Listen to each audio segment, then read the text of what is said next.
Guys, and welcome to this week's Best of 3 Battler. So we didn't have one last week, so it's been a little while since we had one of these, but we are back this week, and I am so happy to announce that we have a very, very good friend of mine coming on to throw down with the Best of 3 with us today. It is my very good friend Ben Kyriakou, very famous UK European VGC player. Obviously had an absolutely outstanding season last year, with all those top 4 finishes at the international championships across the world. What we're going to expect today is obviously a really tough game. So I'm going to bring a solid team, a really strong team that I think will kind of go up against Ben. I have no idea what he's bringing, but you kind of have to assume that whatever it is, it's going to be very good. As always, guys, I will link all of Ben's social handles in the description below. He does have a Twitter now, thanks to Lou. So that is very good news. So you can follow Ben and all of his VGC expeditions and adventures throughout this coming season, which I would definitely highly recommend. He's very entertaining on Twitter, at the very least, but you kind of want to keep track on how he does this season. Again, very strong player, and especially within the format that we've got coming up in 2018 in January with that national decks, that's kind of like Ben's playing ground. He's very good at coming up with ideas and looking at analysing the metagame and then piecing together stuff that works for him, and other people might totally miss it. So I think he'll have a very good season this coming season.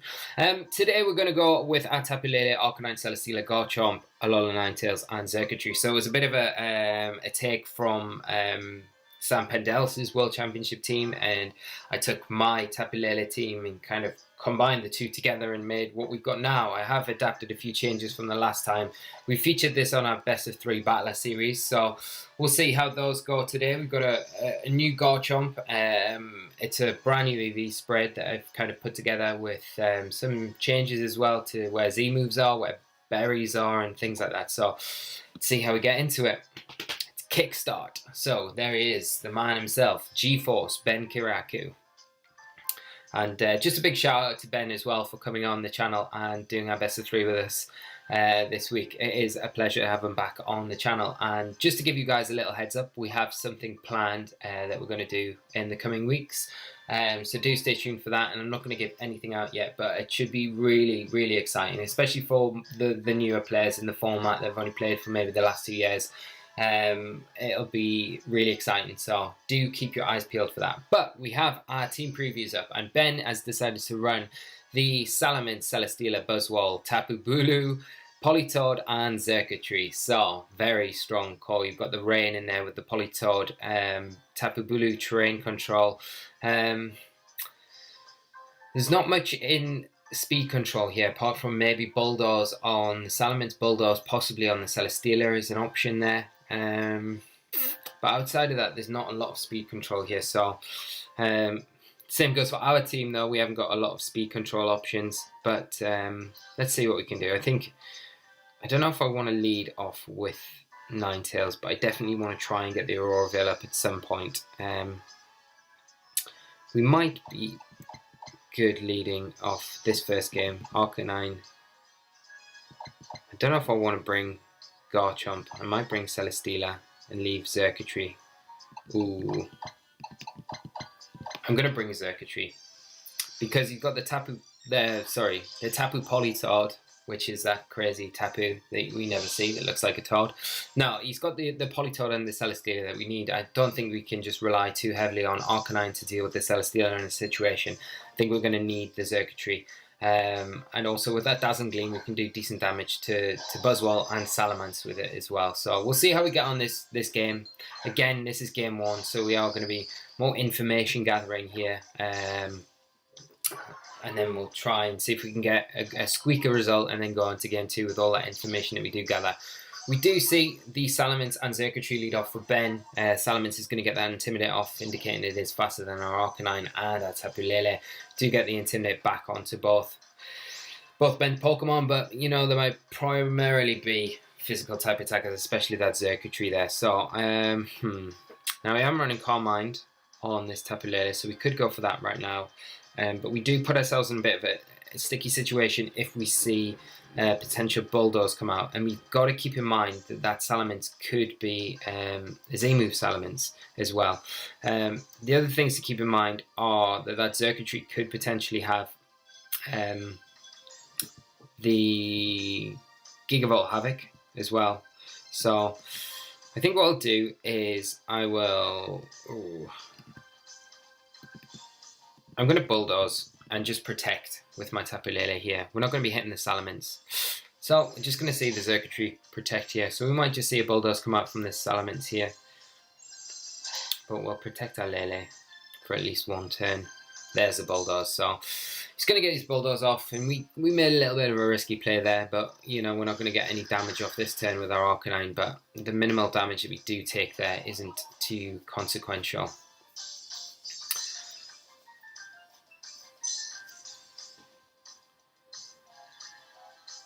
So I think what I'm going to do is start chipping away this Circuitry. We could potentially double into it here. We could go Calm Mind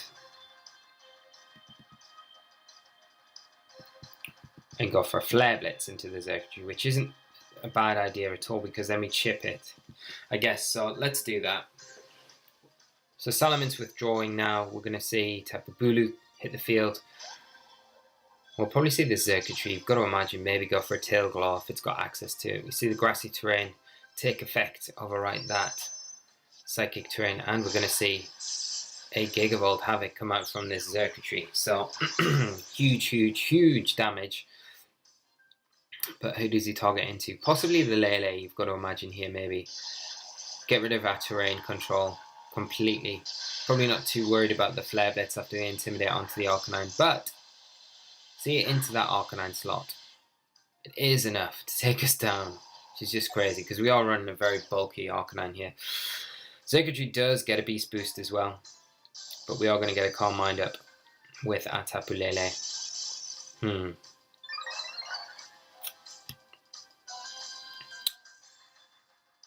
So we've got either Ninetales or Circuitry to bring in here.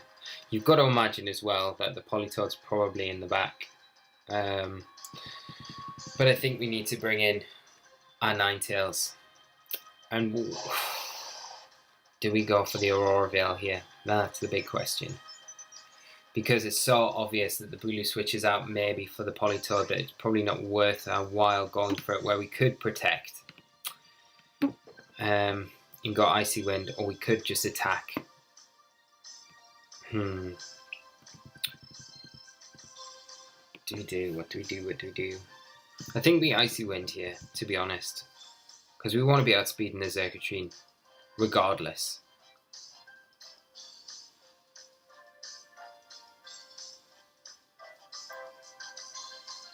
But do we see the Politoed come in? So the Circuitry actually withdrawing. Politoed is coming in to stop that potential Aurora Veil.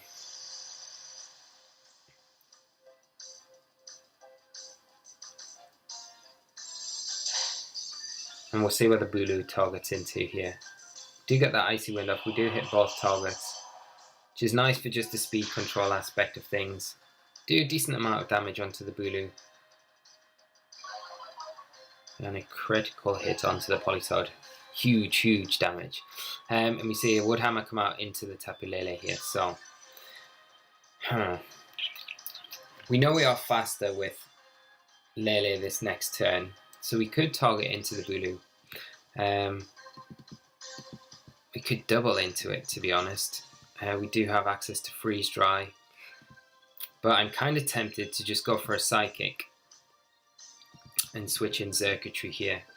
So I've got Ninetales to bring in later in the game to disrupt that rain, because if the Circuitry comes back in, it's likely it might have Thunder. You've got to imagine it probably does. No Protect coming out from Ben's side of the field. Is a Psychic enough though? I don't think it is.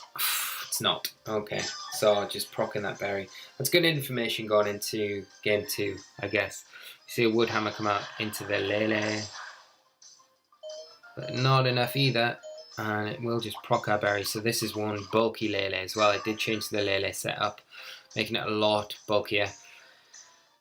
And a Skull from Politoed into Lele, so doubling up into that slot. But no burn, so that's great. Okay. So that Bulu now is in Psychic range. I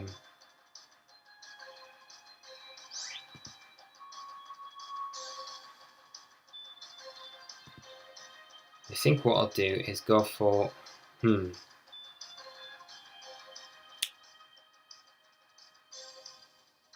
Do I just go for a Psychic into the Bulu? Because, I mean, we're not going to get killed by the Skull, so I think we're quite free here to go for that Tail Glow and just Psychic into the Bulu slot.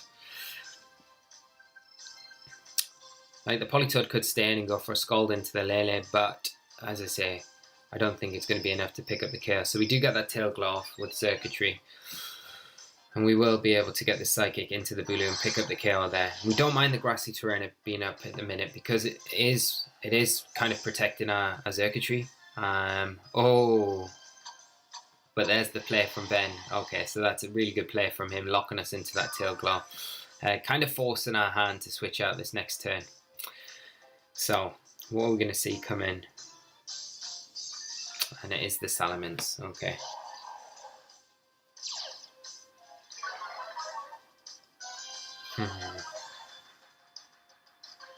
Now, the thing is, we've got to switch out. We've really got to switch out our circuitry here. We've got to bring in our Ninetales. Just to get, so we're not locked into that Encore. And it's so obvious here. So the Salamence, we could possibly see it go for a Fire type attack into this Ninetales here. Maybe double into that slot. Which kind of indicates that we maybe shouldn't have protected with Tapu Lele here, but I do want to try and just gather some health back if I can.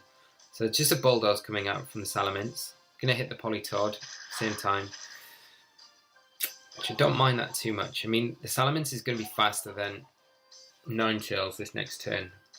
And a Scald into the Lele. Okay. But we can go for that Aurora Veil now.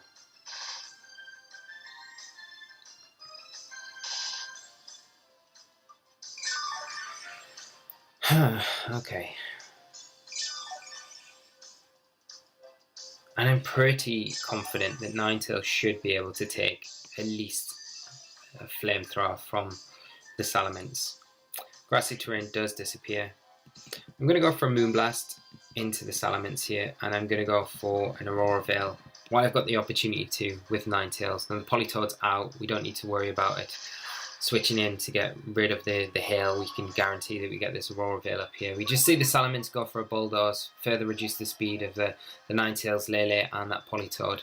There's a Moonblast into the Salamence. How much is this going to do? Oh, it takes it right down. So just hanging on. But the hail is going to be able to pick up the KO this next turn. And then we're down to just the Politoed. We see Scald come out. That Aurora Veil just reducing that damage even further. But Ben getting the burn there. And it was eventually going to happen. Everything taken a round of hail damage. And we're down to Ben's last two. But this is not over by any means. But the interesting thing is we haven't seen that Politoed protect yet. So this next turn, although both our Pokemon are going to be slower than whatever comes in, which is that Circuitry, we could potentially try and double into that the Politoed slot. So I'm going to just go for that Psychic, and I think I'll go for do I go for an Icy Wind because we want our Circuitry to be faster, or do I just go for a Freeze Dry into the Politoed and try and get rid of it? I think that's probably a better option here. So, Circuitry revealing Substitute, but it does mean we're going to get a double target into this Politoed here. So there's the Freeze Dry. Hopefully this puts it in range for a Psychic to pick up the kill. I don't think it is. This is such a bulky Politoed. Enough. It is enough. Okay, so that helps slightly. Tapu Lele is going to go down here, but we get rid of the Encore threat. So it means we bring in our Circuitry. And we can go for that Tail Glow again. So let's bring it in and see. Okay. So we know the Circuitry has got Substitute. It's got an electric type attack, but we don't know any of the other options. One thing it could have is Hidden Power Ground, which would be pretty scary. I can just go for a Freeze Dry into it to try and break that Substitute. We do get a Tail Glow off. We do see that we're faster as well. It's Thunder coming out, but Ninetales avoids. So really unfortunate for Ben there. I think we probably would have taken that behind the Aurora Veil, but it would have done enough damage to put us in range next turn. We do get the Substitute broken with that Freeze Dry, and we're in a really good position now just to start throwing out some big attacks. So we did get the +3 off there, so we can just go for, let's go for Dazzle, and let's go for another Freeze Dry into the Circuitry, and this should close up game 1 for us. So there's the Dazzle, and that is enough. Okay, so we managed to somehow get through this. Very good first game to Ben. Really kind of tick-tacky match here, but we managed to get through. We've got a lot of information as well, so that'll be really good going into game 2. So we're going to wrap up the game today, guys. I'm going to go back to a format where we do one game every day. I prefer it personally, and I think a lot of you have suggested that it keeps it more exciting through the week as we do that. So I'm going to end it here. If you've enjoyed the episode, game 1, do leave a like, guys. It is massively appreciated. It does really help the channel as well. As always, I will link everything of Ben's in the description below. And if you're new to the channel, do subscribe so you stay up to date with all of our VGC content that we have coming out all the time. So until tomorrow, guys, with game 2, which should be another exciting game, I will see you all then. So thanks so much for tuning in. Take care of yourselves, and until tomorrow, I will see you later. So until then, bye bye.